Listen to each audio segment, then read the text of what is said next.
Hello, and welcome to the News in a Hurry for February 7th, 2013. I'm Travis Volker, and this is my co-host, William Amateur Astronomer Welch. First up, in your weird news, a group of energetic video gamers in Sweden got an unexpected house call by the police. When one of the teenagers' character died in the game, he fell to the ground and shouted, "Help, help, help." People outside heard the screams and called the police, thinking that a real emergency was taking place. When the group opened the door, police told them to put their hands on their head and lay down in the yard. The teenagers were soon able to explain the situation and were allowed to go back inside. Applebee's fired a waitress Thursday after a pastor scratched out the automatically calculated gratuity to ensure she didn't get a tip. The St. Louis pastor didn't stop at scratching out the tip. She scribbled a note that read, "I give God 10%, why do you get 18?" The waitress was later fired for posting a picture, including the signature of the receipt, online. In science, when looking for exoplanets, finding ones in their star's habitable zone has always been a top priority. After 20 years, the calculations used to determine that region have been modified using information from updated databases. The update does not change the zone drastically, but it does push it approximately 3% farther away from the star than it used to be. This new calculation puts the Earth very near the inner boundary of the Sun's habitable zone. In addition, it will affect which of the discovered exoplanets are candidates for life. An asteroid is set to approach startlingly close to Earth as it passes us on February 15th. It will pass within 17,200 miles of Earth, which is closer than the orbit of geostationary satellites, though not as close as low Earth orbit objects like the International Space Station. The asteroid is half the size of a football field and is most likely made up of rock as opposed to ice or metal. NASA has determined there is no chance of the asteroid striking Earth.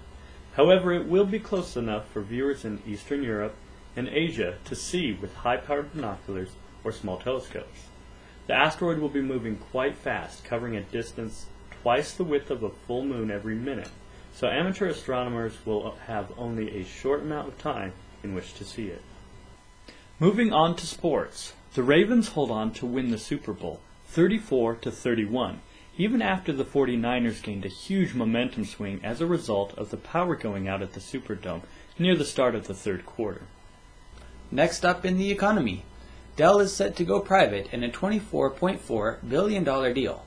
Michael Dell is working with Microsoft and Silver Lake private equity firm to regain ownership in order to turn around the struggling computer company without the reporting requirements and stakeholder pressures that bear down on a publicly traded company. A 5-year-old in Alabama was kidnapped and held hostage in an underground bunker for 5 days. The boy is now safe and appears unharmed. His captor raided a school bus, shot the driver, and took off with the boy to the shelter. The perpetrator was killed in the raid that rescued the boy. He was known as a threatening menace to neighbors and had previous run-ins with the law. 15-year-old Hadiah Pendleton was shot to death in a Chicago park days after she sang for President Obama's inauguration. She wasn't even the target of the attack when she was shot in the back, trying to flee as the assailants fired. Chicago, the city with some of the strictest gun laws, is plagued with gangs who open fire randomly at the public.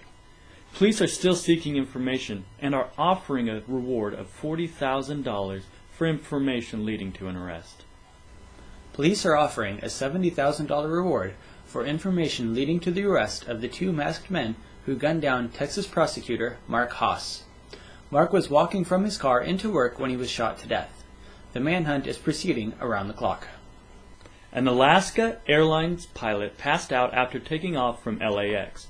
The co-pilot requested emergency priority to land the Seattle-bound flight in Portland. The fainting pilot was suffering from food poisoning or a stomach flu, according to an airline spokesperson.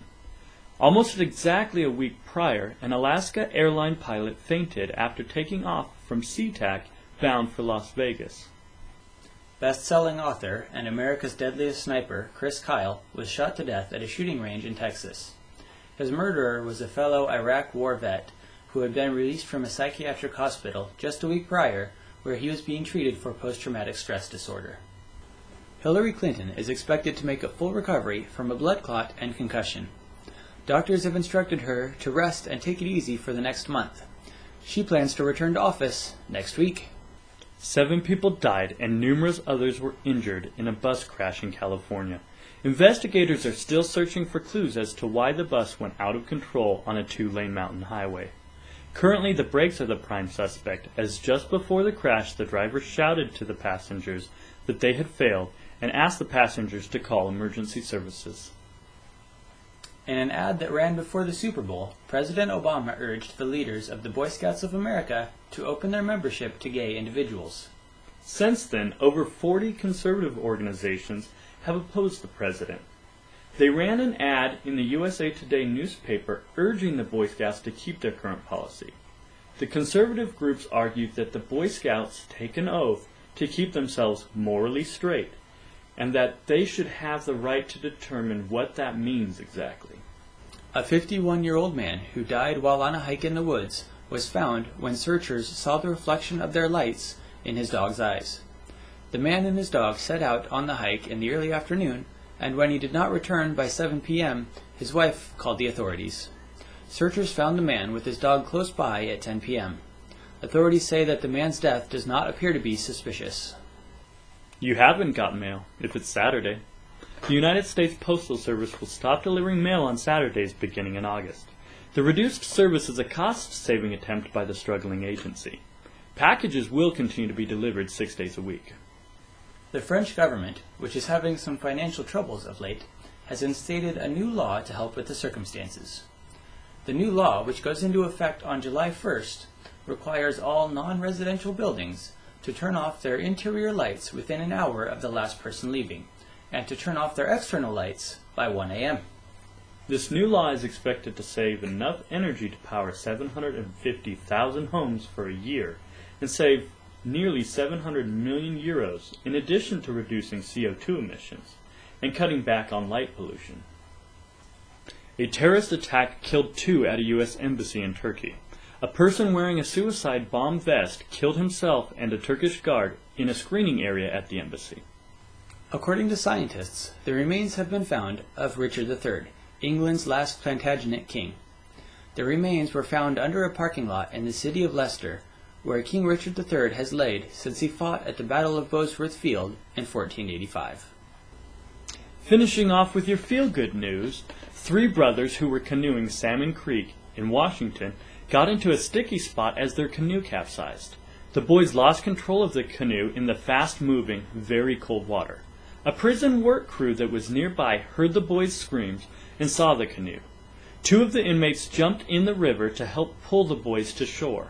All 3 boys and 2 inmates were taken to a local hospital and treated for mild hypothermia. The inmates, who were being praised for their heroic actions, say that they did what anybody would do, and that just because they have made some mistakes in their life doesn't make them bad people. And that's all for your news in a hurry. You can find our show notes in the description if you'd like to learn more about a story. To suggest a story, you can find our email in the description.